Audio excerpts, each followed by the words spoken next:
This is how we try for mass communication. Here I'm again with another video.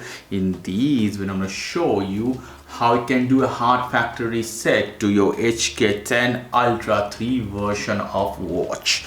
So in this case, hit here the dial button, go inside setting. In setting, here you have general option, go inside general, about language, connect phone, factory reset. Hit this one. Currently device will disconnected, you want to continue, I hit yes. In this case, restore to factory setting. See you again. It's done here. So this is done, is close also, shut down and restart I think at the same time. So I hit the power button here. The power button is saying welcome. It says me pair with the app and the phone. So do that as you have done for the first time.